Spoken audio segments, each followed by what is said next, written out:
Naging emosyonal ang aktor na si Sandro Mulak nang ilahad sa Senado ang umunoy pang-aabuso sa kanya ni Jojo Nones at Richard Dode Cruz. Tumanggi si Nones na sagutin ang ilang tanong kaya nagkasagutan sila ni Senador Jinggoy Estrada. Balitang hatid ni Sandra Aguinaldo. Sa pagharap ng aktor na si Sandro Mulak sa pagdinig ng Senado, kitang hirap siyang magkwento tungkol sa dinanas umanong sexual abuse. Pagdating daw niya sa hotel room, nang inireklamo niyang sina Jojo Nones at Richard Dode Cruz. Pagpunta ko po ng room nila, ayun nga po, nakita ko po si Sir Jojo at si Dode Cruz. Si Dode Cruz po lasing na. Pinakilala po ako ni Sir Jojo, so tumayo po si Dode sa bed. Tapos pinakilala po ako ni Sir Jojo na si Sandro to, anak ni Nino, magaling na artista to, magaling na kontrabida to, ikakas ko to soon. Kasunod nito, inabutan daw siya ni Nones ng wine at pinasinghot ng aniyay white substance. After ilang minutes po, hinila nga po ako ni Sir Jojo sa kama. Then, si Dode Cruz po, tinanggal po yung polo ko. Hindi na namin isasahim papawid ang detalyado at sensitibong kwento ni Sandro. Maging si Senador Jinggoy Estrada, pinutol na ang kanyang testimonya. Sobrang laswa po kasi it's gonna be... It's okay. We understand. They took turns. Yes po, Your Honor. Okay, stop na. Sabi ni Sandro, nang gusto na niyang umalis, tinangka pa umano siyang pigilan. Actually, Your Honor, bago pa po ako umalis, ayaw pa po nila ako paalisin. Gusto po nila magstay po ako dun hanggang check-out time ng hotel. Hinihila pa po nila ako. Tinatanggal pa po ni Jojo yung sapatos ko. Gusto niya pa po ako pahigain. Wala si Cruz sa pagdinig dahil kinailangan umanong dalhin sa ospital dahil sa gastrointestinal bleeding. Si Nones ang pinasagot sa mga aligasyon. You still deny? I would like to invoke my right to self-incrimination, Your Honor. Since the case is already in the DOJ, we will answer there. Not mention the name. Gamit din ang karapatang yan, hindi sinagot ni Nones ang marami pang tanong ng senador. I don't think it is fair and proper that you detain me just because I invoke my constitutional right to self-incrimination, Your Honor. I am asking you a valid question. Wala pong pilitan, hindi naman po tayo korte, Your Honor.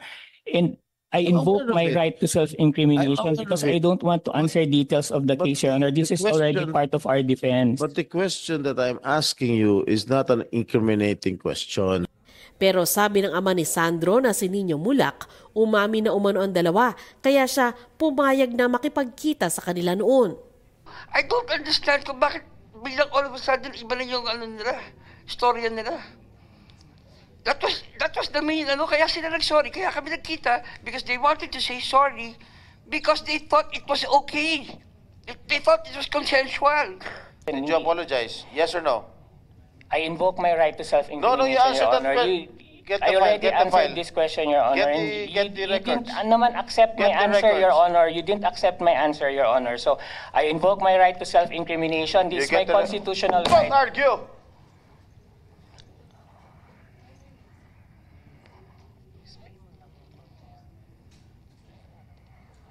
Ikaw na nga ang ikaw pa mayabang dito. Hindi po ako mayabang, Your Honor. May mga karapatan din po akong constitutional. Alam ko, I know your rights. And yet you have detained me for 8 days, Your Honor. I will still detain you. For just exercising my constitutional rights, you continue to detain I know me. your This is rights. an injustice. I know your rights. Nang matapos ang pagdinig, dinala pa rin si Nones sa detention facility ng Senado. Pagdidiin ni Senador Robin Padilla, Chairman ng Senate Committee on Public Information and Mass Media, ang pagdinig tungkol sa mga pang-aabuso sa showbiz ay ginagawa para makatulong sa pagbalangkas ng kaugnay na batas.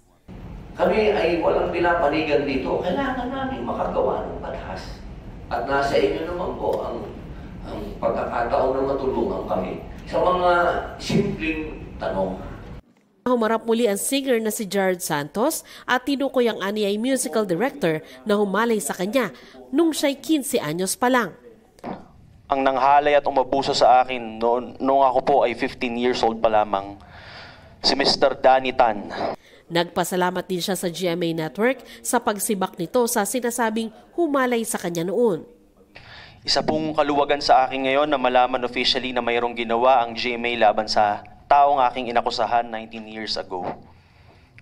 Kung sana lamang po ay napagbigyan ng aming formal na kahilingan noong February 28, 2011 na kami ay maabisuhan man lamang po sa naging resulta ng investigasyon ng GMA ay maaring noon pa po ay nagkalakas ng loob na kami at nakapag-file ng kaso sa tamang hukuman.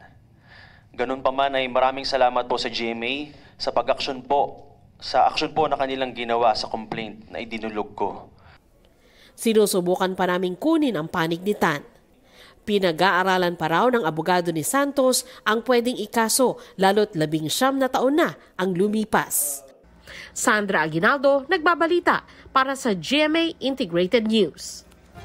Kapuso, alamin ang maiinit na balita. Bisitahin at mag-subscribe sa GMA Integrated News sa YouTube. Sa mga kapuso abroad, samahan niyo kami sa GMA Pinoy TV at sa www.gmanews.tv.